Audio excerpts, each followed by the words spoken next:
I've been asked many times to do video games. I always felt like this doesn't look like me.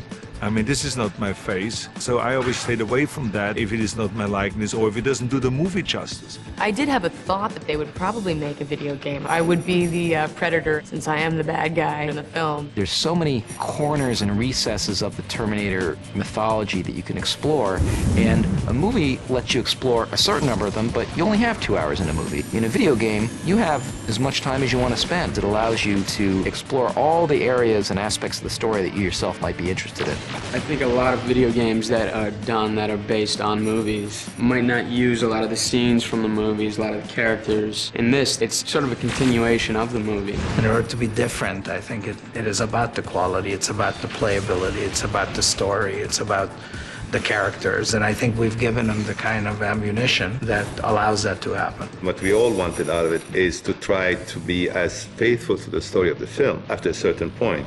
And then you give them, the flexibility to go and explore things that are maybe mentioned in the movie. The wonderful thing is that the gaming industry and the movie industry, especially the science fiction, fantasy, and horror movie industry genre, the audiences are the same. In today's world, the mind of the kid who loves this type of movie loves games. What happens with a lot of these video games is that the companies just sort of piggyback onto the movie and they release a video game that has the title of the movie and some visual content of it, but basically is just sort of an afterthought.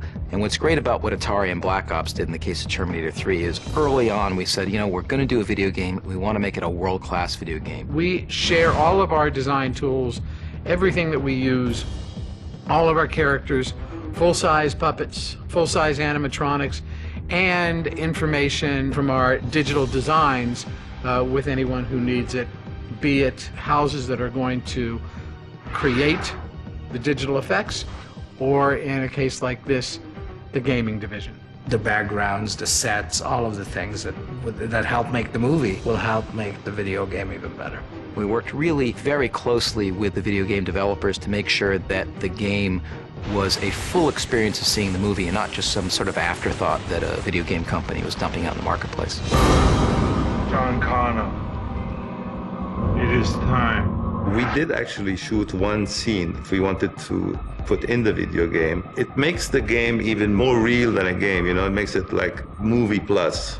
It's a scene that helps the audience understand how the Terminator came to be. Hi, I'm Chief Master Sergeant William Candy. Why is Terminator always coming back from the future with the same body, with the same accent, the same look? It clears up the mystery about the mythology of the Terminator, about how this machine became the machine and why it looks like Arnold. It is now within our power to make war safe, and that is truly priceless. I don't know about that accent. We can fix it. TX is the latest, most sophisticated cyborg model. Obviously, she's a woman, so she's got some new powers and traits and definitely plays upon her femininity to achieve her goals. She is equipped with all kinds of weapons that she can produce from out of her body. It makes her a very fierce competitor and a much more sophisticated Terminator, I would say. The design of the TX was probably our most important job on Terminator 3. She had to be stronger than Arnold, more advanced than Arnold, and fit under the skin of Kristana Loken. The TX is more powerful, is stronger, is faster, has more capabilities. Oh my God! Frankly, you're kind of outmatched, so it's pretty tricky how you manage to get around the obstacles that she throws at you during the game.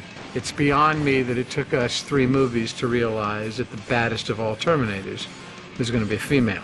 She's definitely got a few tricks up her sleeve.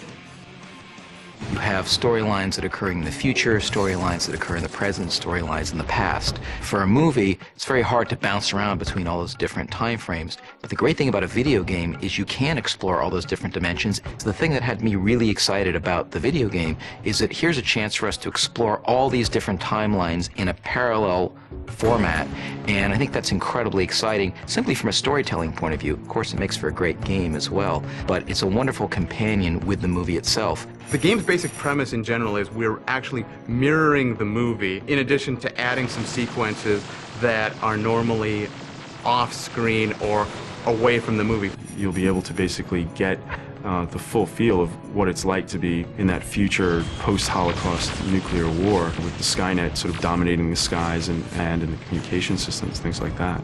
This is the first time on the video games that we actually integrated the classic first-person shooter gameplay with the hand-to-hand combat. We will actually have full game levels and full environments in which you are playing Arnold in a first-person shooting mode where you are utilizing multiple weapons to complete various objectives, but then in specific encounters, you actually jump into the role where the camera switches from a first-person view and swings out to a third-person perspective, and you're actually fighting the TX and you're using hand-to-hand combat moves. It's like a mini fighting game where you get to pick the TX up and hurl her into a wall and break something. You actually get to pick up a rocket launcher. You get to pick up a phase plasma rifle. You get to fight all the forces of Skynet that you've never been able to do before. With the hand-to-hand combat, we basically have really been able to sort of follow certain scenes in the movie that are really kind of thrilling, where there's these fights between Arnold and the TX. We got some of the best guys in Hollywood, the stunt guys, these smash kit guys, put these guys on wires, and we're able to simulate what it would be like to be a Terminator and take another big infiltrator Terminator, pick him up in the air, and then throw him into a wall with all that weight and force. Arnold is a Terminator, and the TX is a Terminator. They do not know Kung Fu. They fight like a machine would fight. Rigid, bashing maneuvers, shoves, grabs, throws, etc. If you play the game, it makes you more interested in seeing the movie, and if you see the movie, it makes the game a much richer experience to play. I think that the video game adds a lot to the mythology of the Terminator. Video games have become so advanced. The kid that's playing it is watching the movie and operating their own characters within the movie. So I think it's become so realistic and so enticing. It's like watching the movie that you can control. I'm a gamer. I love playing games, and I'm always looking for the new one. I can't wait to play get as much play time as I can on T3 the game. I love the way my image looks, the way the Terminator looks, and also it does justice to the movie. All these graphics are like just so realistic. All the faces look just like real life. It's pretty amazing. The best way to describe it would be like two bulldozers just going at it. Just sheer force, sheer strength. None of that Hong Kong Fooey shit. Just brutal force. It is fantastic. It looks great, and everyone will enjoy it.